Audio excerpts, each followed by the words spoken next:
Amigas y amigos, les habla Luis Velázquez. Les invito a escuchar mi programa Diálogo Internacional por lavisiónradio.net.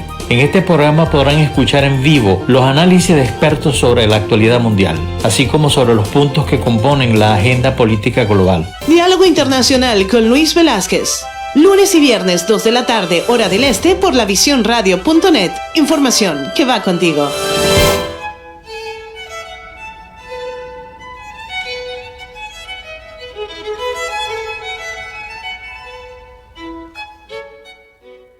Muy buenas tardes, amigas y amigos de lavisiónradio.net. Les habla Luis Velázquez. Encantado de estar con ustedes en Diálogo Internacional. En los controles de audio, como siempre, mi querida amiga Alexia. En la tarde de hoy analizaremos las noticias más importantes en los últimos 15 días. Y para ello contamos con dos amigos de La Visión Radio. Se trata del embajador Abraham Clavero y del general Alfredo Carneiro. Bienvenidos a los dos. Ciertamente es difícil afirmar que estamos en un paraíso, en un mundo realmente estable, ¿no? Y en realidad el mundo nunca ha sido estable, en todo caso. Jamás ha sido estable. Por lo menos en los 25 años que tengo de vida no lo he visto estable. Bueno, los 25 no sé. Después de tu última revisión dental.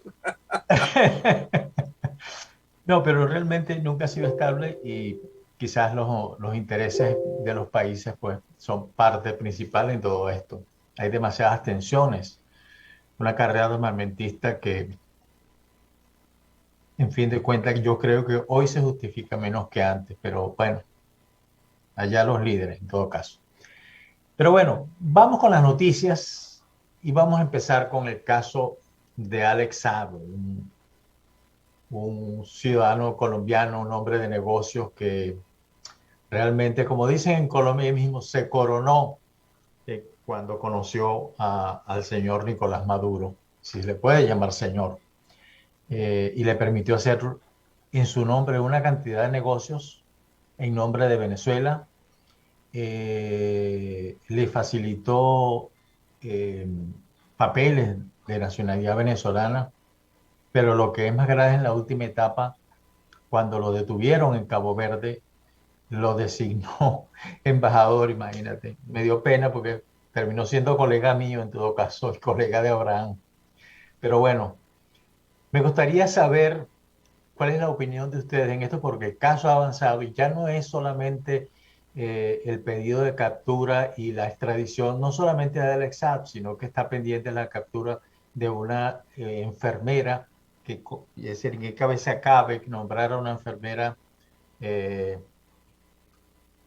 del Tesoro venezolano, y ella, por supuesto, como todos los revolucionarios, nada más que robó $3.000 millones. Poco en todo caso para lo que otros hicieron. El caso del general Carvajal, que está preso en España y que está pendiente su extradición a Estados Unidos. Y esas son tres personas que pesan enormemente en la tranquilidad del gobierno de Maduro. Pero bueno, vamos a comenzar con Abraham. Buenas tardes para todos, buenas tardes para Aleisa, para Luis, para Alfredo. Bueno, mira, Luis, en primer lugar quiero expresar mi pena y mi rabia con este gobierno que decide hacer las cosas como, no sé, amoldarlas a su conveniencia, ¿no? Es decir, nosotros, y cuando hablo de nosotros, me refiero a ti y a mí, hicimos una carrera diplomática, pasamos 3 décadas, por lo menos en Cancillería, nos ganamos unos ascensos, llegamos hasta el rango de embajador, trabajando y esperando el momento en que se nos ascendiera, mejorándonos, superándonos. Y nos damos cuenta cuando el gobierno cuando el anterior canciller Arreaza, porque esa es una idea del anterior canciller Arreaza de nombrar a ¿cómo se llama? Alex A Saab. Alex Saab como diplomático. Eso me dio una pena y me dio una rabia de un individuo que estafó. No solamente que estafó, sino que blanqueó esa millonada de plata, pero como dice Carla Angola, lo que más duele es cómo se burló de las necesidades de las clases, de la gente más pobre de Venezuela con esas cajas del clan. De manera pues que, mira, que lo hayan capturado y que lo hayan logrado llevar a, a Florida para ser juzgado, a mí me da una gran satisfacción, porque creo que la ley tarda pero llega. Este señor no puede salir ileso después de haber hecho tanto daño y después de haberse enriquecido a costa del pueblo venezolano, que aquí nos estamos muriendo de hambre, que aquí realmente todavía siguen la gente recogiendo comida de los basureros y que, ¿cómo se llama? El gobierno se gasta esa millonada en un equipo para defenderlo, encabezado por el juez Baltasar Garzón, que no debe estar cobrando 3 estatiques ni nada por el estilo, ¿no? ¿Mm? Ese tipo Se dice que esa defensa cuesta más de $100 millones, cuesta esa defensa. Sí. Y lo que más me duele es que el día que el avión estaba aterrizando en la Florida, en Maracaibo caía un palo de agua, pero un palo de agua verdaderamente espectacular. Y los enfermos que estaban en el hospital tuvieron que sacarlos de las, ¿cómo se llama? De los pabellones, porque llovía tanto afuera como adentro. Y uno dice, oye, te gastas 100 millones en la defensa de este bandido. Sí. Y el pueblo venezolano ahí muriéndose, cayéndole el agua, ¿cómo se llama? Enfermándose. Y traen a la mujer de Azahá para que haga aquel papelón en la Plaza Bolívar, acompañada de 3 gatos, porque eso realmente ahí no asistió prácticamente nadie. Oye, es decir, ¿cómo quedamos de mal ante la opinión pública internacional Venezuela Sí, con este caso? claro, ese es un señor que según la fuente que yo tengo lavó 9.000 millones de dólares. Todo es creíble en toda esta locura, pero bueno. Alfredo. Buenas noches para ti, Luis. Gracias otra vez por tu invitación.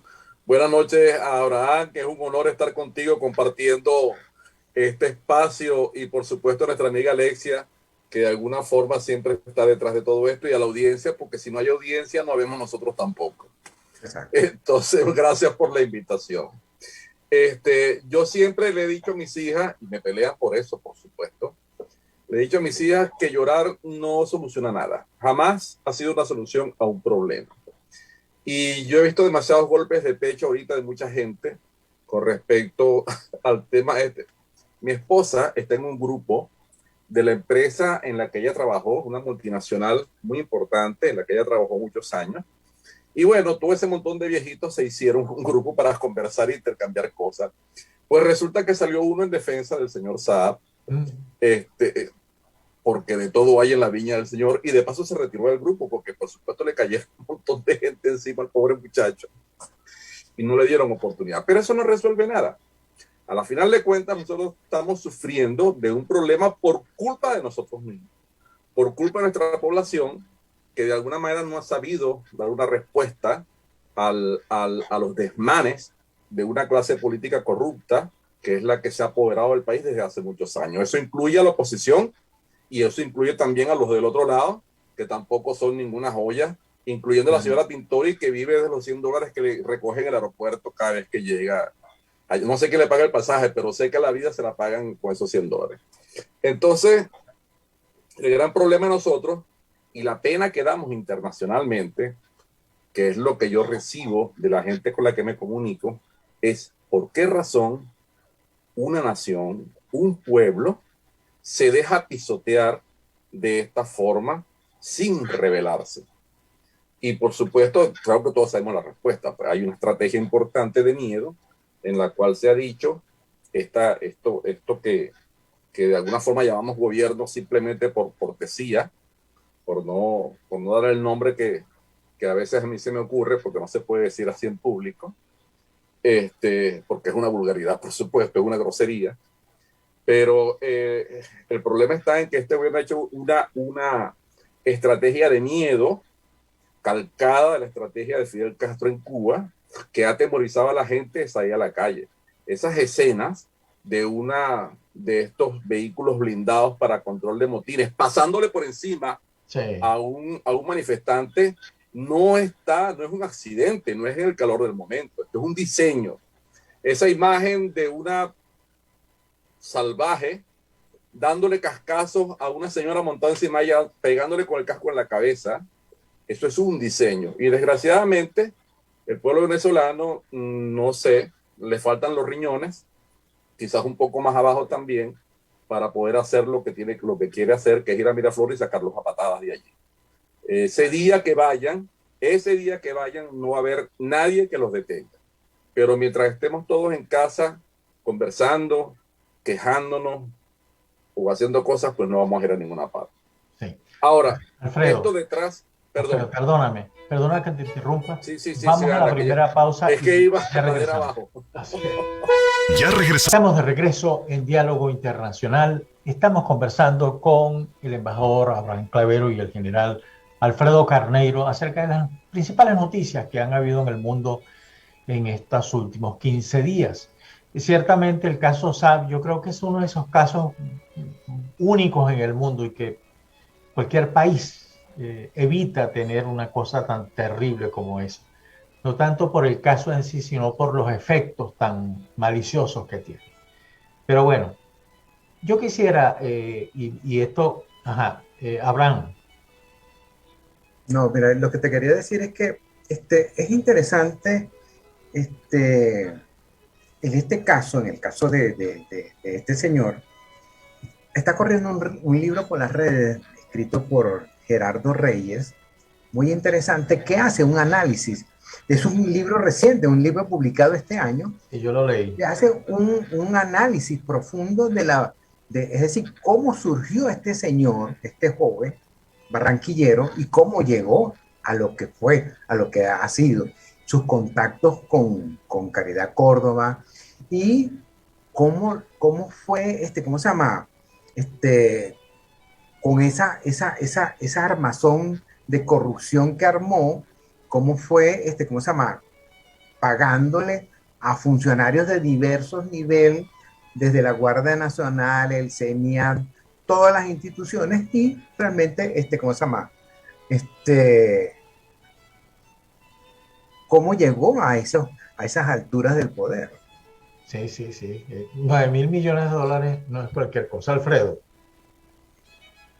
Lo importante de todo este asunto, lo relevante, creo yo, para el análisis que nosotros hacemos acá, es el significado que tiene. Y el significado que tiene es muy sencillo. No hay condonación, no hay perdón de la justicia, por supuesto, mucho menos perdón de Dios. Y los van a ir buscando en la medida de lo posible. Cada vez que le puedan echar el guante, se los van a echar. A raíz de esto ya hay un procedimiento contra el capitán Bielma Mora, que también forma parte de toda esta trama, y anteriormente también han habido otros, y además está la señora esta tesorera, Díaz, que yo no sé cómo, sí, la señora Díaz, que yo no sé cómo llegó a tesorera. Ella era una suboficial de enfermería, y no sé cómo, de qué manera, bueno, de repente la eligieron tesorera de la nación, después de haber tenido gente, por ejemplo, como el general Lamea Montero, que fue el primer tesorero del presidente Chávez, Es como si Pues no nombraras sé, es como si nombraras a una ciudad, a una soldado limpia, soldado nada más, presidenta de la Reserva Federal. pero bueno, compañero, es que el presidente es un chofer de autobús, por favor. Así que O sea, es una cosa tampoco estemos hablando, esto es sistemático. Esto es terrible. simplemente un asalto a los bienes de la nación. Sí. Y que nosotros, como ciudadanos, hemos permitido que ese asalto se haya producido. Sí. Tampoco es una historia reciente, es una historia vieja, porque ya antes los adecos, no podía dejar de meterlos aquí, fueron los que iniciaron todo este proceso de corrupción de la sociedad venezolana y todo ese proceso de desaparición, no de adormecimiento, como he dicho alguna vez, no, de desaparición de la sociedad civil para no tener ningún tipo de conteste con nadie en la sociedad venezolana. Eso se lo debemos a esos señores. Sí, pero bueno, me gustaría pasar a una noticia, un evento que realmente considero muy importante porque yo admiraba a esta persona muchísimo. Incluso leí cosas que él escribió, leí su libro, además, un tipo que me parecía genial, el general Colin Powell, un héroe de Estados Unidos, un tipo muy preparado, un tipo que ocupó los más altos niveles de la administración pública, además un militar que creo que le dio un nuevo concepto de lo que significa ser un funcionario público, que es un concepto que debería ser extendido a todo el mundo, pero él en particular se refirió a lo que significaba para él y lo que debe significar para cualquier ciudadano formar parte de la administración pública, no importa el rango. Él fue asesor de seguridad, fue secretario de Estado, estuvo en Vietnam, estuvo y se enfrentó contra el presidente Bush en su momento en 2 ocasiones. La primera fue por la invasión a Irak y la segunda por el tema de la homosexualidad y en el ejército estadounidense, pero me gustaría saber la opinión de ustedes. Abraham. Bueno, del general Colin Powell, pues es el primer afrodescendiente que llega a puestos tan importantes dentro del ejército norteamericano, además de secretario de Estado. Dirige, participa en la dirección de lo que se llamó la acción contra Irak, que es la tormenta del desierto. Sí. Esa la viví yo cuando estuve en Arabia Saudita y donde estuvo concentrado pues el alto mando militar de las fuerzas aliadas que se enfrentaron contra Saddam Hussein, y realmente fue un individuo que jugó, es decir, un papel importante. Desafortunadamente pues apoyó ¿cómo se llama? La entrada de las fuerzas norteamericanas en Irak, donde se suponía que habían armas nucleares cuando en realidad no existían armas nucleares. Eso realmente, ¿cómo se llama? Su reconocimiento en un discurso en Naciones Unidas, pues prácticamente lo hundió, y a partir de ese momento, pues no ocupó ningún puesto importante. Se produce una especie de metamorfosis porque él ocupó puestos importantes en las administraciones republicanas, pero él termina apoyando a los demócratas, a Barack Obama, ¿cómo se llama?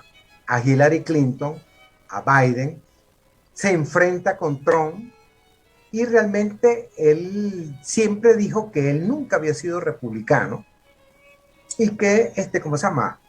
Él era un hombre libre pensador y que por lo tanto, ¿cómo se llama? No tenía ninguna vinculación. Sí. Creo que dejó un legado importante, creo que desempeñó un papel importante, que llegó a su nivel más alto cuando dirigió esa tormenta del desierto y que permitió la salida de las tropas iraquí de Kuwait, pero que no lograron en ese momento. Muchos critican que por qué en ese momento, cuando la administración ¿cómo se llama? De Saddam Hussein estaba tan debilitada, no aprovecharon ese momento para terminar su labor de sacarlo del poder. No era el momento, no eran las circunstancias, no estaban dadas las circunstancias, y Saddam Hussein todavía desempeñaba un papel importante en esa zona del mundo. De manera pues que hay que reconocerlo y hay que, ¿cómo se llama? Hay que darle su puesto al señor Colin Powell, al general Colin Powell, el papel que desempeñó, y que desafortunadamente, a pesar de ya tener las 2 vacunas, termina falleciendo de COVID. Pero tenía una patología previa. Alfredo. Sí. Bueno, vamos a ver, Ortega se decía que el hombre es él y sus circunstancias, ¿no? En el caso del general Powell, una persona que fue muy relevante porque fue el primer oficial negro que fue jefe de la Junta de Jefes de Estado Mayor. En Estados Unidos no existen comandantes de las fuerzas, sino que cada fuerza tiene un Estado Mayor y el jefe del Estado Mayor funge como comandante de la fuerza. Y ellos se reúnen en una junta para asesorar al presidente en temas militares, y el que preside esa junta es el jefe de la Junta de Jefes de Estado Mayor. Y él fue nombrado en ese cargo por delante de mucha gente que era más antigua que él y que tenía más experiencia que él.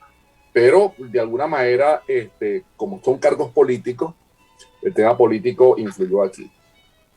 La única pega que yo tengo con el general Powell es que él, a sabiendas, fue a la ONU como secretario de Estado a vender que Saddam Hussein, que no era ninguna joya, no era ningún niño Jesús, tenía armas de destrucción masiva, porque el único propósito de Estados Unidos en invadir a Irak era quedarse con su negocio petrolero, habida cuenta de que Halliburton formaba el gobierno de Estados Unidos. Ahí estaban todos, estaba Condoleezza, estaba Wolfowitz, estaba Rumsfeld.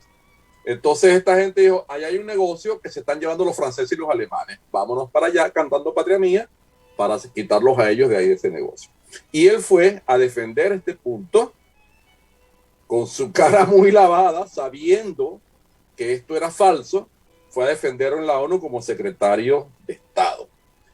Años después, eso también tiene que decirse, noblemente reconoció, él dijo que había sido una mancha en su expediente esa acción que él hizo en esa oportunidad, porque se lo pidió el presidente. El presidente es su jefe y su jefe le dijo, mira, haz esto, y él dijo, bueno, está bien, entendido, y lo voy y lo hago. Por eso fue que yo hablaba al principio de que hubo un enfrentamiento. Él no estaba convencido de lo que estaba haciendo por una sencilla razón.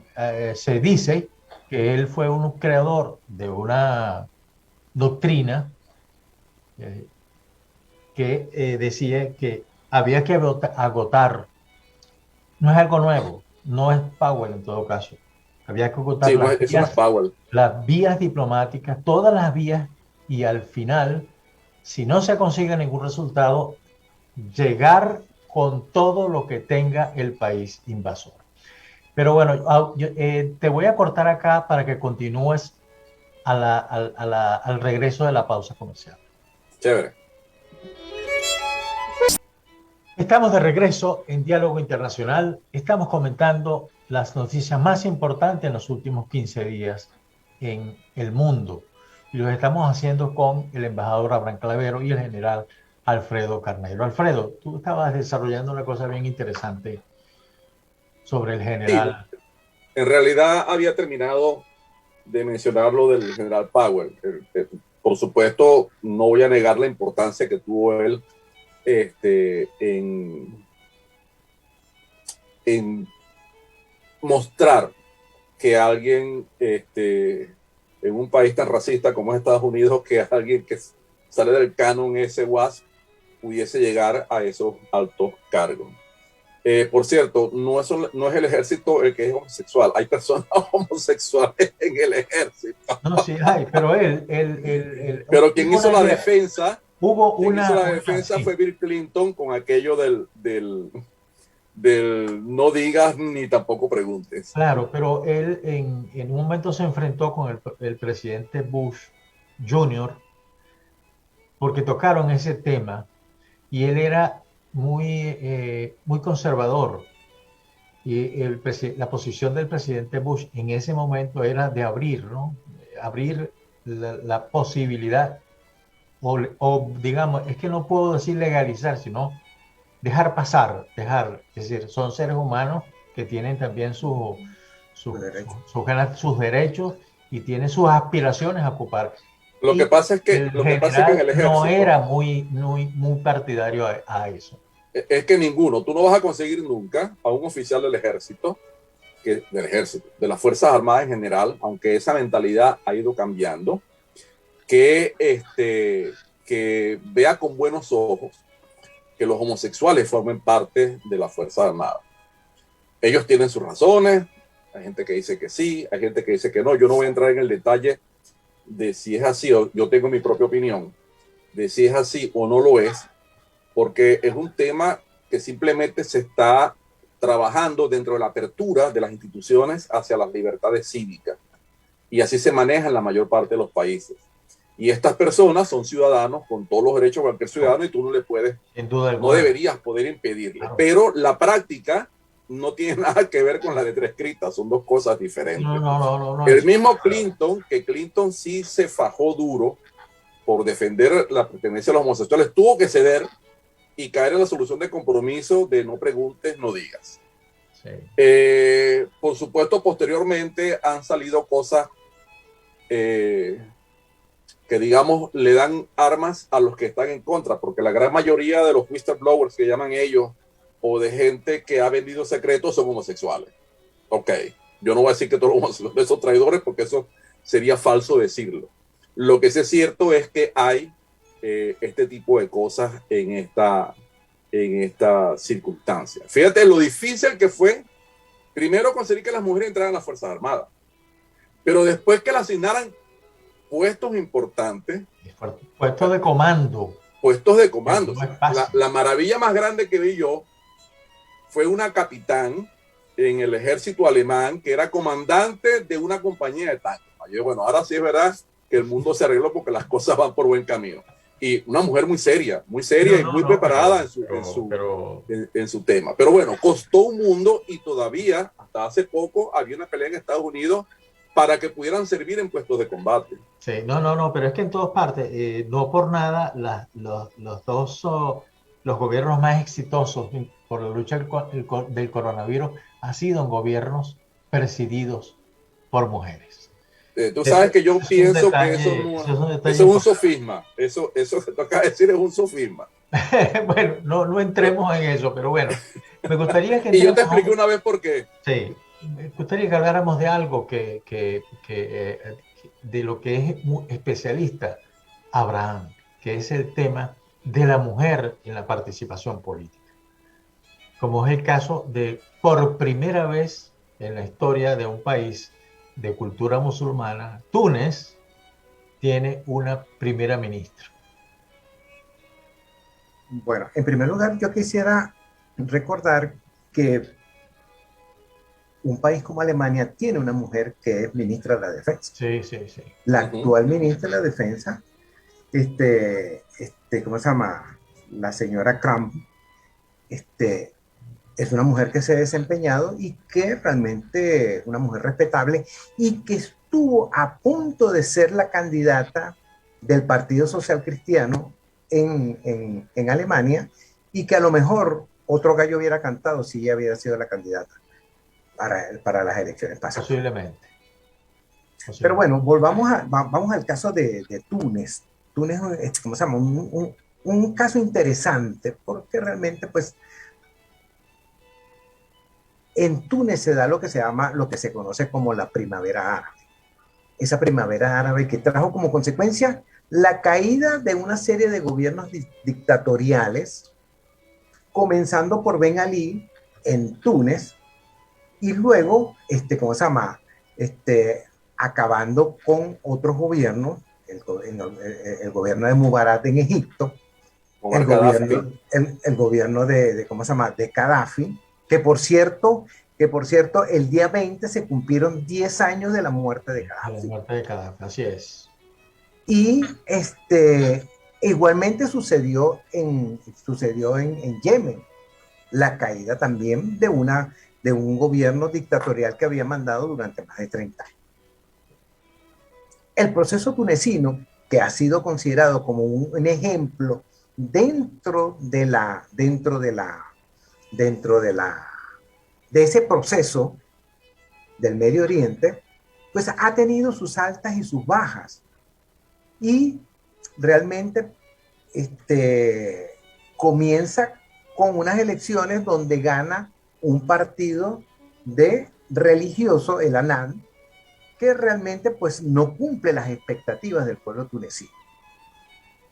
Se produce todo un proceso, inclusive los mediadores, en el caso tunecino, van a ganar el Premio Nobel de la Paz porque lograron que la sociedad tunecina y que los sectores más representativos políticos lograran un acuerdo y se llegara a una votación donde por primera vez en un país árabe se establece una constitución totalmente libre y sin la influencia de la Sharia.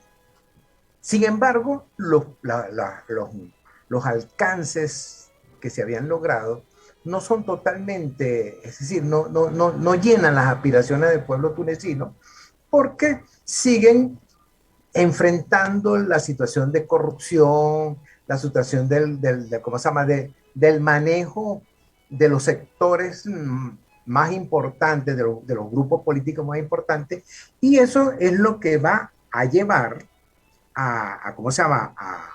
A la elección de Kais Saied, un hombre de cierta edad, ya de más de 80 años, que va a provocar una revolución importante porque va a suspender al Congreso y va a nombrar a una mujer como su primer ministro, la señora Nahal Bouden, una geóloga, y que realmente su objetivo es limpiar un poco esa política, ¿cómo se llama? Que existe, ¿cómo se llama? ¿Cómo se llama? La burocracia tunecina, que está sumamente corrupta y que el señor Kais Saied considera que es necesario llevar a cabo esas modificaciones. Eso ha provocado pues muchas ¿cómo se llama? Protestas, especialmente de la Unión Europea, aunque los Estados Unidos en cierta forma respaldaron esa acción llevada a cabo por el señor Kais Saied de suspender, porque eso está establecido en la Constitución. Él no puede eliminar a la Asamblea, pero sí puede suspender la Constitución durante 30 días y abrir un periodo para la reelección de los nuevos miembros de la Asamblea. De manera pues que el papel de esta señora, Nahal Bouden, poco conocida, hay que reconocerlo, poco conocida en Túnez, va a ser fundamental para lograr que Túnez continúe en esa vía de, ¿cómo se llama? De ser el ejemplo, de ser el país, el único país donde se produjo la primavera árabe que ha logrado ciertos avances a nivel de democracia. Alfredo. Sí, yo voy a hacer dos comentarios previos a este asunto. El primero, no es la primera mujer que tiene un cargo de poder en un país islámico. Hay que recordar a Tansu Çiller en Turquía, por allá por los 90, 92, 93, 2 veces fue ella primer ministro de Turquía. Y hay que recordar también a Benazir Bhutto en Pakistán, que era más fácil que llegara en Turquía que en Pakistán, porque en Pakistán la ley islámica de alguna manera siempre está presente. Lo que pasa es que en el caso una observación, Alfredo. Una observación, Alfredo. Me refiero a un país árabe. Turquía es un país árabe Y Pakistán tampoco es un país árabe. Tampoco es un país Son árabe. musulmanes, pero un No país árabe. árabe, el primer país árabe donde hay una mujer primer ministro es en Túnez. Así es. Sí, Eso es lo que yo quise decir. es que estoy de acuerdo en lo que tú quisiste decir. A lo que me refiero es que no debemos olvidar que en un país de regla islámica, estas tres cosas se han producido. Lo que pasa es que como yo solo tengo hija, siempre saco la cara por las mujeres y voy con mi bandera feminista para arriba y para abajo. Pero es que nosotros también, tanto Alfredo como yo, lo que tenemos son hijas. Ah, Así que bueno. nosotros Entonces, también tú sabes. defendemos eso, Alfredo. Claro. El segundo punto en el que quiero hacer hincapié es que hay una diferencia básica muy importante entre Túnez y el resto de los países árabes de esta experiencia de Hillary Clinton como de la primavera árabe. Túnez es una nación, de todas ellas, la nación más liberal, la nación más occidentalizada, si es que se puede aplicar ese término. Te aseguro que si tú le dices a un tunecino que alguna vez lo hizo, se sienten ofendidos cuando tú le dices esto, pero lo que sí es cierto es que es una nación muy liberal y por eso la revolución de los jazmines, creo que la llamaron, la revolución que hicieron ellos, de alguna manera no terminó en la debacle en la que terminó El resto de los países. en Libia o en el problema en el cual no debacle, sino problema severo político que terminó en Egipto. Sí. Bueno, Alfredo, no cuento a Alfredo, Siria porque es otro. Dime. te interrumpo y continúas al regreso del... Perfecto. Está muy bien.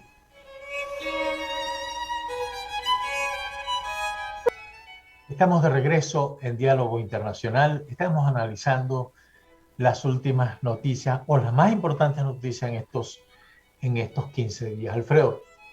Entonces, en este contexto, lo sorprendente de este asunto es los problemas que se le han presentado a la salida de Ben Ali. Ben Ali creo que era que se llamaba el presidente, que era el dictador de Túnez. Porque, bueno, de alguna forma el país estaba mejor preparado que cualquier otro país árabe o cualquier otro país de regla islámica. Estaba mejor preparado para asumir el reto de la instalación de un Estado liberal. ¿Qué pasó? Bueno, aquí hay varias cosas, hay varias explicaciones. Yo creo que el tema no se ha analizado adecuadamente. Me imagino que los tunecinos habrán hecho mucho más que otros. Pero el asunto es que hay varias cosas que confluyen. La primera cosa, por supuesto, es que hay una crisis económica importante. Por allá por el 2011, creo, 2012, la acción del Estado Islámico haciendo actos de terror espantó al turismo, que era una parte importante de los ingresos del país. No se ha sabido manejar adecuadamente la economía. Está el tema de la corrupción, por supuesto. Y eso hace que el señor Kais Saied acceda a la presidencia. El señor no es un anciano, el señor es más joven que nosotros, Abraham. No, un señor mayor. Señor, ya de Entiendo que tiene 63 años. 80 y pico de años. Sí, 80 y pico de mayor. años tiene el señor Kais Saied. Entiendo que tiene 60 años, pero bueno, no importa, No. el caso no es ese. El caso es que él no es un político. Este es un señor, un abogado constitucionalista de mucha trayectoria en Túnez y nunca había hecho carrera política como tal. Y él accede a la presidencia y él trata dentro de lo posible de seguir este proceso de liberalización, pero entonces se le atraviesa el otro elemento, que es una crisis económica que no se puede manejar, pero ahora se junta con el hecho de que la asamblea en mayoría esta última asamblea resulta una mayoría de los islámicos, del partido islámico, el partido de Nanda, creo que se llama. De los hermanos. Y entonces empiezan a sabotearle el trabajo a este señor Saied. Y lo que él hace, que él dijo que era legal, eso no es legal, por supuesto que no. Tú no puedes acabar en un régimen liberal, tú no puedes acabar con la representación de la gente y decir que eso es legal, porque eso es mentira, eso no es así. este señor dice, bueno, la única forma que tengo yo por luchar contra esta gente que es totalmente intransigente es eliminando el Congreso. Y cuando elimina el Congreso, en su decreto de eliminación del Congreso, que yo recuerde, él lo que hizo fue suspender, quitar la inmunidad diplomática, basado por supuesto, en el hecho de la corrupción, una serie de temas que a él le parecieron apropiados decir en ese momento. Pero además, él asume las funciones del Ejecutivo y de paso entonces descabeza al primer ministro. Por supuesto, cuando él reúne todos los poderes, técnicamente estamos hablando de un dictador. Entonces él dice, voy a nombrar a un primer ministro y nombra a esta señora, que tampoco es una política. Esta señora es una científica muy reconocida en Túnez, muy reconocida en el mundo, pero ella es geóloga, su trabajo es de ciencia y su trabajo ha sido principalmente educativo. Pero este nombramiento lo que es simplemente es un recurso de comunicación. Le está diciendo al mundo, mira, no, yo no me voy a quedar con todo, yo voy a compartir con esta señora, pero no va a compartir nada. Él le va a decir a esta señora qué es lo que va a hacer, cómo lo va a hacer y cuándo lo va a hacer. Porque la única defensa que tiene el régimen liberal en Túnez es evitar que el Partido Islámico se vuelva a hacer con la asamblea. ¿Cómo se resolverá esto? No tengo idea. Los acontecimientos están en pleno desarrollo, como decía aquel amigo tuyo. Yes. Abraham. Mira, hay que tomar en consideración que Túnez es el único país del mundo árabe que tiene un sindicato, el JUTT, y ese sindicato es un sindicato muy poderoso a todos los niveles, y que ese sindicato hasta ahora no se ha definido si termina apoyando las decisiones del señor Kais Saied o si va a criticarlo. Hasta ahora no ha dicho esta boca es mía. De manera pues que creo que en el momento en que este sindicato tan poderoso, el único sindicato que existe en el mundo árabe, se defina, eso puede marcar un rumbo de la política tunecina en los próximos meses. Estoy de acuerdo. De manera pues que hay que ver, hay que esperar, porque recuerden que el partido ANAT es mayoría en la asamblea y, ¿cómo se llama? Ellos van a seguir presionando para que el presidente Said, ¿cómo se llama? Levante esa decisión de ese estado en que se encuentra y tome medidas al respecto. Lo que sí coinciden es que la sociedad tunecina sí está de acuerdo en que hay que luchar contra la corrupción, que es uno de los grandes males que afecta. Y por otra parte, el hecho de que un grupo importante de tunecinos viven de las remesas que reciben desde Europa, y como consecuencia de la crisis que vive Europa, pues esas remesas se han reducido de manera significativa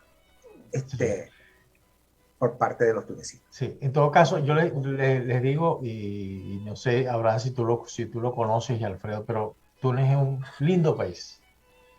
Es un país y además es un poco extraño. Frente al Palacio de Gobierno, al palacio que ocupa el presidente, está el Palacio de Invierno y al otro lado está el Palacio de Verano. Mi información. Ese país me pareció muy lindo, con gente muy agradable. Pero hay dos cosas que yo quería hablarles rápidamente, ya nos quedan muy pocos minutos, que lo más importante que este año va a suceder en el mundo, y va a suceder dentro de pocos días, que es la cumbre del cambio climático.